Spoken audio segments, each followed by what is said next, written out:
Coucou. Coucou. Alors, vous le savez, on est en panne au milieu de presque nulle part, au bord du lac. Et du Ça coup, devait être une semaine pourrie à attendre notre pièce. voilà. Et finalement, plein de rebondissements. Enfin, vous allez voir dans la vidéo. Regardez la vidéo, vous allez voir. Allez, ciao. Ciao. Avant, nous avons une mission pour ça. Nous t'emmenons dans l'aventure avec nous pour une longue durée. Alors pour ne rien louper, Clique sur le pouce, Abonne-toi, c'est gratuit. active la cloche. C'est fait. C'est parti, mon kiwi.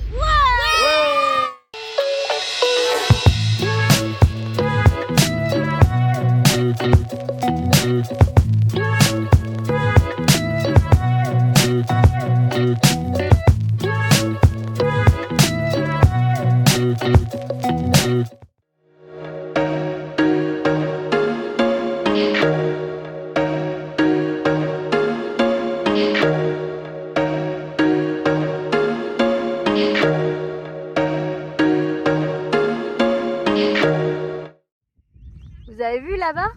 Attends, plutôt là-bas. C'est là où on était sur la précédente vidéo.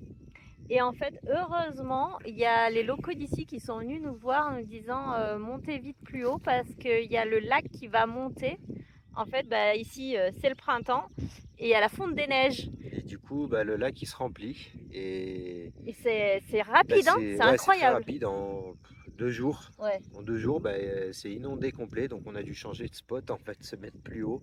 Heureusement que Marcel roule un petit peu et qu'on ait pu le mettre à l'abri parce que vous imaginez, on se serait réveillé le matin. Mais vous voyez derrière, c'est là où on était.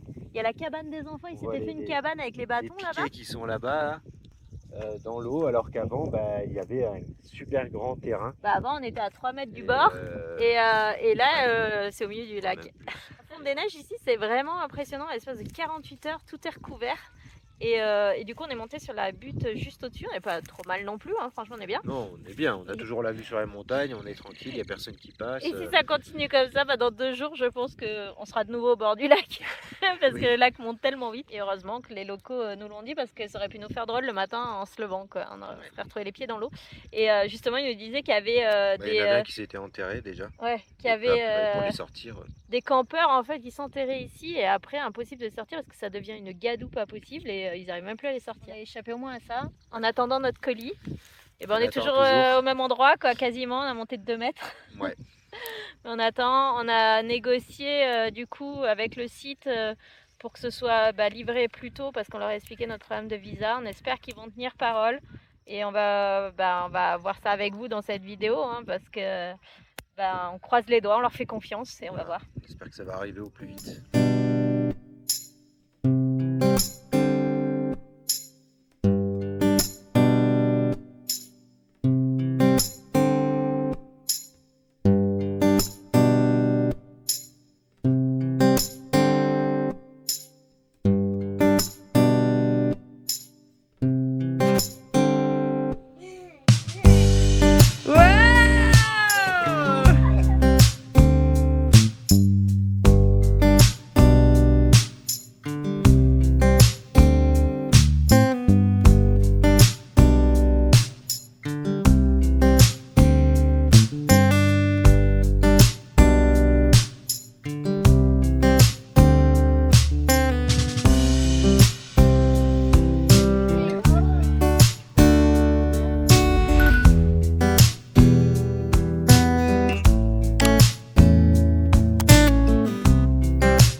On a ouvert en 2-2 toutes nos protections pour y voir clair et on va se mettre dans le bon sens du vent parce que là le vent c'est impressionnant.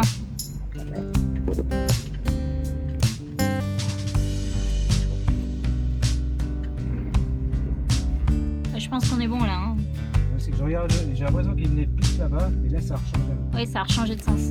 Bon, ben, le vent est monté en 2 secondes. On tourne très très vite aux États-Unis.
Portait bonheur.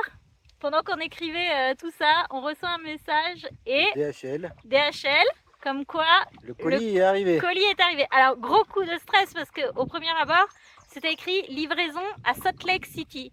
On est juste à 3 heures de Salt Lake City avec un camion qui peut pas beaucoup rouler. Donc ça a été le gros coup de flip et j'ai envoyé immédiatement un message à la manager de la distillerie qui m'a dit oui c'est bon, votre colis est réceptionné, il est bien ici. Oh là là, le gros coup de stress qui est parti. Là on est avec les copains et les copains sont partis les chercher. Oui, les copains devaient aller faire des courses et nous ont dit bah bougez pas, on va vous chercher votre colis en même temps à la distillerie en passant. Donc du coup il est arrivé vachement en avance. Bah oui, vachement en avance. Parce qu'à la base c'était 28 jours, hein, je sais pas si vous vous rappelez. Sachant qu'on avait négocié pour jeudi, logiquement il devait arriver. Ouais, jeudi, vendredi. Ouais, jeudi, vendredi.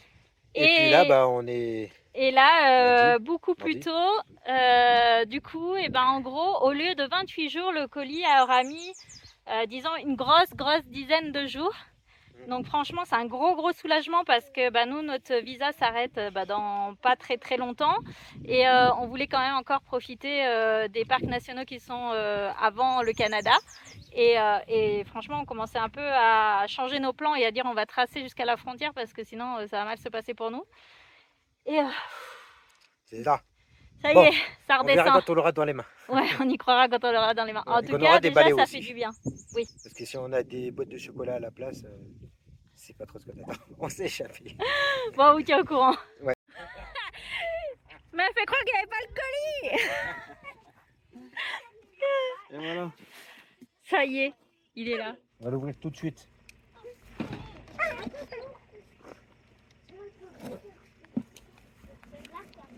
Ah, ça fait plaisir. Ils auraient pu nous mettre un petit fromage dedans ou quoi. Oui, bah oui. On a la douloureuse de ne pas voir. On a 2 courroies. Ah, c'est un bloc de la barre stable, ça c'est bien ça. Ouh là là. Qu'est-ce qu'il y a? Ça sent les joints. Tu me fais peur quand tu dis ça. Qu'est-ce qu'il y a? Ah ouais, ils ont mis ça. Ah ouais, pour pas que ça s'abîme. Ah ouais, d'accord. Ok. Donc les joints de la pompe à eau. Et la belle, elle est là. Eh ben, elle fait son poids, je vous le dis. Oh, punaise, oh. Tu m'étonnes qu'il pèse le moteur du camion. Rien que la pompe à eau, elle... Rien que la pompe à eau, le poids qu'elle fait. Ah ouais. Ça ressemble bien, hein. Oh bah j'espère. On n'a pas attendu tout ça pour ça. T'as un joint Spila avec le roulement. Comme quoi, alors il y avait le fait qu'elle était en kit aussi. On pouvait changer que le kit, mais il n'était pas disponible. C'est-à-dire que c'est une pompe à eau qui peut se réparer. Tu gardes le bloc. Tu démontes tout avec la turbine, tu as les roulements, les clips, tu as tout. Et tu remets avec le joint spi. Mais nous, mais là, c'était carrément pas en stock. C'était pas en stock. C'était même pas une question de 28 jours, c'était une question de pas du tout. Je garderai l'autre, voir. Parce que si j'ai besoin, ben voilà. C'est bon ça? Enfin, on va pouvoir demain, on va pouvoir reprendre la route. Ouais. On va pouvoir remonter demain déjà. Et après, il faut tout voir. Si tout va bien. Ouais, bah, c'est cool, hein. Ah, je revis. Trop content. On revit de le voir. Voilà. On l'a trop attendu, on n'y croyait pas. Plus qu'à remonter tout ça et C'était on va pouvoir l'angoisse. continuer la route. Ça va être cool. Et surtout, on l'a reçu voilà, presque rapidement. une semaine en avance, enfin par rapport au délai prévu, rapport au presque délai prévu, 2 semaines en avance, et là Ouais. carrément une semaine par rapport au délai négocié. Moi, je suis content. Allez, on croise J'ai les plus doigts, qu'à hein. remonter demain. Allez. Et vu qu'on n'a pas assez d'un camion à réparer, on tente de réparer aussi celui-là en même temps. Ils partent en essai routier. Tout va bien, tout est sous contrôle. Ça va bien se passer. Voilà, Sabrina a proposé qu'on ouvre un garage ici. Thomas peut faire les pizzas. C'est bon. Et en plus, il y a une belle vue. Soulever par le châssis et désolidariser la lame pour aller voir dessus si le cylindre est en bon état.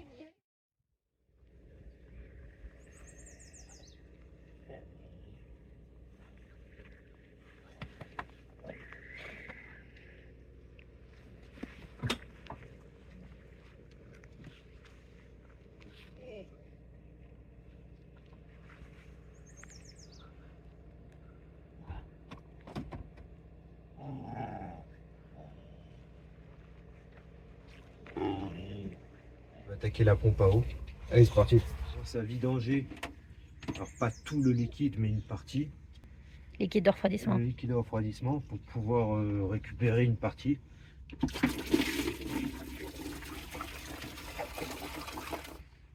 Alors, tu bois pas, Paki.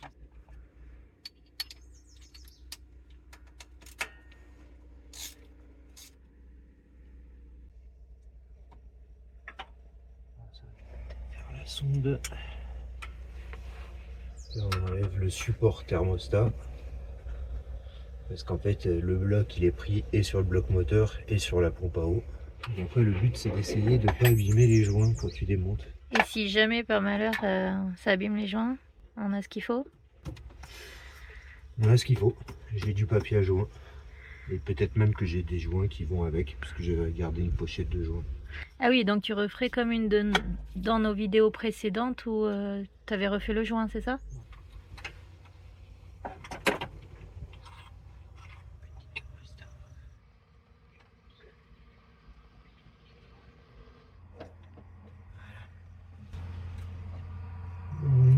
Là j'ai le joint qui est mort. Il est resté une partie dessus, j'ai pas pu le sauver. Donc je le referai. Comme vous voyez, le moteur, il a une carcasse qui est quand même vieille d'apparence. Mais il faut dire qu'à l'intérieur, en fait, tout est neuf. Piston, segments, les bielles.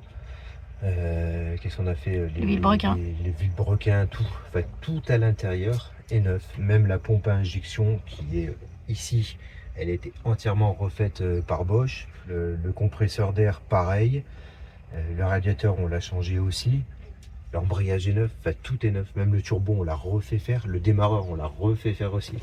Donc en fait, Donc, on a gardé les vieilles carcasses. C'est les carcasses. Parce qu'en Argentine, ça se fait beaucoup, en fait, enfin en Amérique latine, ça se fait beaucoup où en fait on arrive à préserver, que ce soit pour des alternateurs, des démarreurs, tu gardes la carcasse et tu changes tout l'intérieur. Et quelque part, bah, on va dire que c'est écologique, quoi. Voilà. Et puis c'est un coût qui est quand même beaucoup moins cher aussi que de changer la pièce complète. Donc en fait, quand on a changé le moteur, on a gardé la vieille carcasse, mais toutes les pièces qui sont dedans, dans la carcasse, elles ont été changées. L'alternateur, lui, on l'a jamais fait. Mais il marche très bien. Chut, chut, ne porte pas la poisson. Pas où que je dois changer. Donc bon, vous verrez mieux quand j'enlèverai la courroie. Mais regardez le jeu que je lui mets déjà. Voilà, ce qui est pas normal.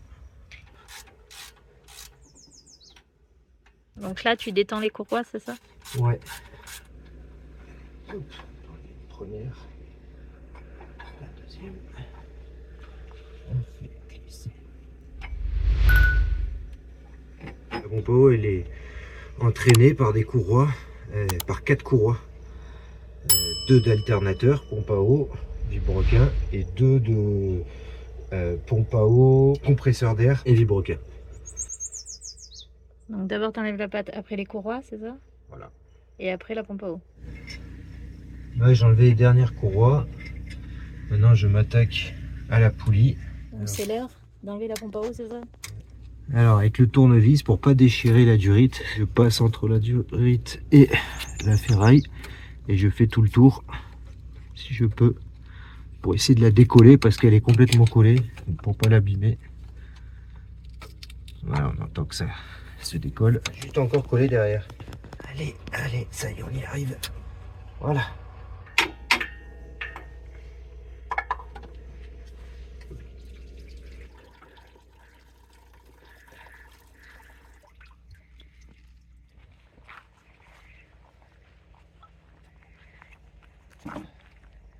Là, je regarde si la poulie, elle rentre nickel, hein, donc c'est impeccable. Bah, la pompe à eau, c'est la même, hein, c'est exactement la même. J'ai la même bavure, j'ai la même hauteur. La poulie rentre, là pour la durite. Là, j'enlève l'ancien joint. C'est l'ancien joint, donc c'est mort du coup, hein, on peut rien faire, mais j'ai le nouveau. Et Donc tu as le nouveau, le même? et alors en fait, ce qui est bien, c'est que voilà, il prévoit que quand tu changes la pompe à eau, bah, tu enlèves la pièce là qui ne fait pas partie de la pompe à eau, mais qui est fixée dessus. Donc là, j'ai le gros joint de la pompe à eau et à l'intérieur, j'ai le petit joint. Ah, pour bien remettre. Là, je nettoie. Ouais. Alors d'abord, on enlève tout le papier à la lame. Et après, on va poncer, préparer le plan de joint. J'ai nettoyé tout mon plan de joint qui est ici. Vous pouvez le voir. C'est tout propre. Voilà. J'ai fait celui-là aussi. Je ferai la pièce après. La pompe à eau, j'ai mis un léger coup de papier ponce pour que ma pâte à joint elle accroche dessus. Donc là, je vais passer de la pâte partout. C'est juste pour que le joint il colle. En fait, c'est une sécurité. Dans une vidéo précédente, quand j'ai fait le joint du pont arrière, et j'avais mis pâte à joint plus pâte à joint, histoire d'avoir une très bonne étanchéité. Et en plus, ça va me coller le joint, ça va m'aider quand je vais mettre la pompe à eau en place. J'ai pas besoin de mettre là en fait. La vie, je crois que c'était celle-là pour la pâte que je mettrai, que je renlèverai. Juste un guide. Parfait. Là, je remets mes premières courroies, celles d'alternateur, parce que j'avais pris des neuves. Les autres, j'ai pas réussi à trouver. Je vais les remettre avant de serrer la poulie de la pompe à eau, parce que ça va m'aider après avec la tension de pouvoir bloquer mes boulons. C'est un peu particulier, c'est que j'ai le ventilateur visco-coupleur qu'il faut que je fasse passer derrière chaque pale pour pouvoir le faire tourner après. Voilà. Alors c'est un gros moteur 6 cylindres, donc c'est pas évident de le tourner. Et la dernière. Et voilà, on y est. On va pouvoir aller mettre les courroies sur les poulies. Voilà. Dans la logique, ce qu'il faudrait faire, c'est pas mettre les mêmes références au même endroit. Pourquoi? Parce que comme ça, quand le moteur, par exemple, toi tu as besoin d'aller prendre ta référence de courroie, si la référence, les deux références sont en bas, bah, tu l'as comme ça, il faut faire tourner le moteur pour pouvoir aller la trouver. Donc si tu les mets au moins dispatchés, tu as un petit peu plus de chance d'avoir... Donc toi tu les dispatches pas, tu préfères que ça fasse joli. Non, moi je veux que ça fasse joli de toute façon. Bien parce que je les connais pieds. les références en fait, je les ai notées. Alors là, c'est des courroies trapézoïdales. Du coup, ça, quand tu fais une tension, il faut que tu prennes ta courroie et que tu lui fasses faire presque un quart de tour. Comme ça, à la main. Voilà. Et tu sens que quand tu es presque un quart, ça force. Donc ça, c'est une bonne tension. Alors, on compte les boulons pour être sûr. Je sais que j'ai 2, 4, 6 boulons. En fait, ce que je vais faire... Bon, alors là, je vais changer juste un joint. Alors, je vais vous montrer. Il y a une technique parce que là, c'est un joint torique. Pour les joints toriques, pas de pâte à joint. Du moins pas sur ce modèle là, ça va être de la graisse. Alors, je vais vous montrer, je vais aller mettre de la graisse dessus. Un petit peu de graisse sur le doigt, pourquoi? Pour deux choses. D'une, ça fait une étanchéité de plus, et de deux, ça va faciliter quand ça va rentrer à l'intérieur sans forcer. Donc là on prend, on met de la graisse tout le tour. Moi je rentre bien dans le petit jour qu'il y a entre le joint et le métal. Ça c'est une très bonne graisse, elle est épaisse, je l'utilise pour les graissages notamment du camion, et c'est fait pour les roulements, c'est à haute température. Maintenant on va mettre le joint avec la pâte à joint, donc on refait la même procédure. On met le joint maintenant. Tac, tac, tac, un beau joint de papier. On écrase bien d'abord et on va remettre de la pâte. Encore. Alors comme l'autre, on va préparer des vis de guidage pour pas que mon joint il bouge. Donc je prépare la vis, hop. Alors voilà, et là c'est bon. Comme vous connaissez tous, hein, tout le monde maintenant utilise des couples de serrage. Moi, les couples de serrage, j'ai la chance de la petite dédicace à Robert Anglada. C'est mon patron enfin mon ancien patron, puisque maintenant je ne travaille plus. Il m'a tout appris. Il m'a appris justement donc sur de la mécanique ancienne. Et il m'a appris à faire des couples de serrage à force. Voilà, sans utiliser de clé dynamo. Bien entendu, pour tout ce qui est joint de culasse, tout ça, tu es obligé d'utiliser des clés dynamo. J'ai appris pour de l'aluminium, pour de la fonte, pour des petites vis, tout ça, à savoir justement serrer avec une telle force. Et j'ai jamais eu de soucis avec mes serrages sans casser de vis ou après parce que ça se desserrait. Je remercie beaucoup mon patron parce que là ça me permet au jour d'aujourd'hui à pouvoir faire ce genre de choses. Voilà, donc ça c'est génial. Merci Robert, dédicace. J'ai plusieurs petits boulons à remettre et après je vais m'attaquer aux joints du support Carlosta avec une durite où il y avait aussi de la flotte qui passait. Alors ça c'est le thermostat. Beaucoup de problèmes avec ce genre de pièce là. Pourquoi? Parce que ça c'est celui qui permet aussi de faire circuler l'eau comme la pompe à eau. Cette pièce là et ici le moteur chauffe. La sonde qui se trouve là à certaines températures va s'ouvrir. Quand elle s'ouvre, l'eau peut passer. Tu as l'eau qui passe de là en haut, qui est là. Donc la pompe à eau fait tourner pour un circuit. Température haute dans le moteur. Hop, le thermostat s'ouvre, l'eau passe dans le radiateur et est refroidie. Et de nouveau, il repasse par la durite inférieure qui retourne dans le moteur et ainsi de suite. Donc c'est une pièce très importante et beaucoup de moteurs ont des soucis de chauffe avec ça. Donc il est primordial que quand on touche, on le change et on met tout neuf. Donc moi celui-là il est neuf, je ne vais pas le changer. Voilà. Mais en fait c'est bien d'avoir toujours un thermostat d'avance. Ou alors, si vraiment vous savez que il ne fonctionne pas, comment vous le savez? Votre moteur chauffe et à 90 degrés monte en température, durite inférieure ultra brûlante, durite supérieure froide. Ça veut dire qu'en fait lui il ne s'ouvre pas. Qu'est-ce que vous faites? Vous enlevez quand vous êtes n'importe où, en galère, vous avez rien, vous démontez, vous l'enlevez tout simplement. Et là, le circuit se fera.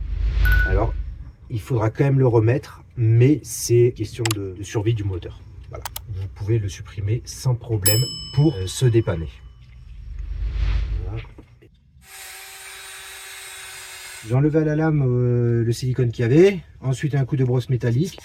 Je termine avec le papier ponce pour bien rayer. Comme ça, quand je vais mettre ma pâte à joint, elle va bien accrocher. Pas faire les idiots. Bon là, on peut pas se tromper, c'est-à-dire que je peux pas la mettre dans ce sens-là, dans le sens où là ça bute. Mais il faut faire gaffe que sur certains modèles, certains véhicules, tu peux te tromper de sens. Et après, quand tu remets ta durite, ah ben mince, elle est à l'envers. Donc tu avais des réserves de joints quand on a changé le moteur, c'est ça? Faut être sûr, hein. Les joints, tu as tellement de modèles différents que tu peux avoir pour 2 mm un écart. C'est bon, là ça va le faire. Et là c'est en face. Ouais. Caverne d'Alibaba le garage. Exactement, c'est ça qui est bon. Après tu prépares le plan et tu réinstalles après, tout. Je prépare le plan, là je nettoie tout et je le réinstalle comme le reste en fait, tout simplement. Alors ça y est, j'ai tout remonté, tout remis, les courroies, tout. Je vais faire un premier test. Alors, ce qui est embêtant, c'est que pour mettre le liquide, normalement il faudrait que je baisse la cabine parce que j'ai un capot qui est devant. Et pour le plein, se fait par le petit capot devant. Donc moi j'ai fait autre chose, c'est que pour l'instant, pour un premier démarrage, j'ai démonté la durite qui est là, le haut. Donc c'est la durite supérieure, je l'ai démonté par ici. J'ai rempli déjà une première partie. Je vais démarrer le véhicule, je vais le faire tourner, je vais arrêter, je vais redémonter. Comme ça le liquide il aura fait déjà un petit tour. Pour voir qu'il n'y ait pas de soucis, que tout tourne rond. Alors pour le liquide de refroidissement, ça c'est pour les véhicules européens. Donc, parce que là on est aux États-Unis, hein, il résiste mieux en température.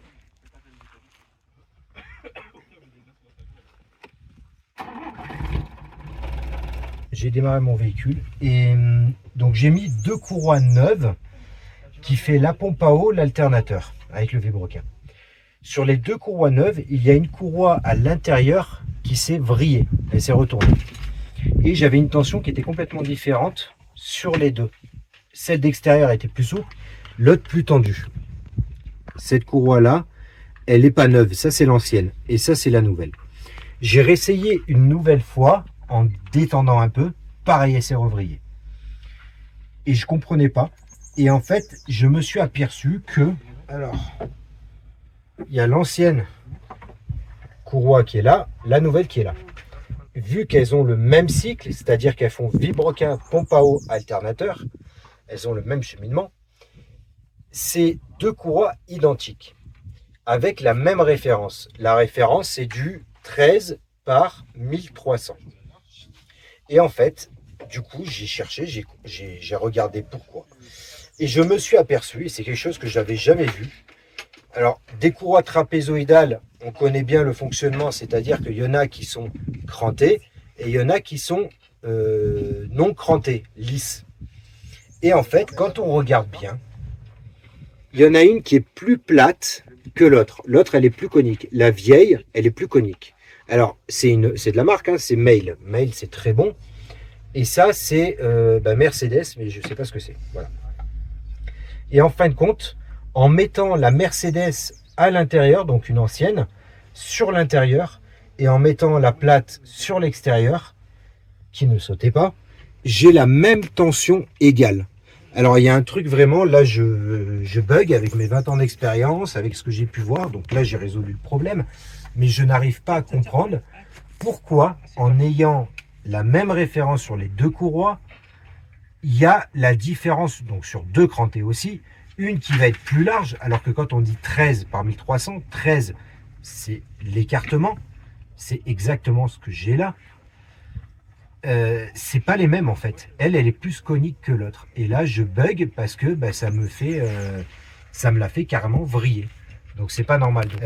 Je remercie d'ailleurs tous ceux qui me suivent sur la chaîne et qui des fois me donnent des conseils, m'apportent leur expérience. Avec toujours bien de la bienveillance en plus, c'est super gentil. Bienveillance, ouais, c'est vraiment sympa. Moi j'apprécie parce que même avec mes 20 ans d'expérience, je t'en apprends tout le temps en fait. Et moi ça me plaît de toujours apprendre. Là c'est quelque chose que je comprends pas. Donc si quelqu'un pourrait m'expliquer pourquoi il faut mettre une plate et une conique d'un côté, ou est-ce qu'il faut vraiment les deux coniques du même côté? J'adore ce bruit de vieux moteur. Voilà. Et là tu vois, voilà, tu fais ça. Moi je gère pas. Voilà, juste faut pas. Voilà, c'est bon, tu peux lâcher, c'est passé. Ah non. Ça passe nickel. Je vais mettre le liquide. Là j'ai la petite brise, c'est bien. Non mais c'est pas la classe ça, faire de la mécanique avec un assistant parasol. Marcel a l'air de tourner rond, alors maintenant on s'occupe du véhicule des copains. C'est nickel, ça fonctionne. Peut-être plus tard j'aurai besoin de retendre des courroies vu que c'est neuf. Mais sinon voilà, tout est bon. Pas de fuite, ça tourne bien, c'est bon. Alléluia! Ça y est, il n'y a plus le quick-quick. Il n'y a plus le quick-quick. Il n'y a plus rien. Il n'y a plus rien. Donc ça c'est bien. Maintenant on n'a plus qu'à partir en essai routier. On va en profiter, on doit aller mettre de l'eau. Il fallait mettre de l'eau, ouais. Voilà, comme ça si on peut partir, on part demain. Et si tout va bien, demain on part à Grand Téton. Ouais, voir les ours. Ouais. On va voir si on a de la chance de les croiser. Au pire après on va à Yellowstone de toute façon. Ouais. Donc nos copains ont croisé les grizzlies, les ours et tout. Alors on croise les doigts. Voilà, allez, à la prochaine. Vidéo. Ciao.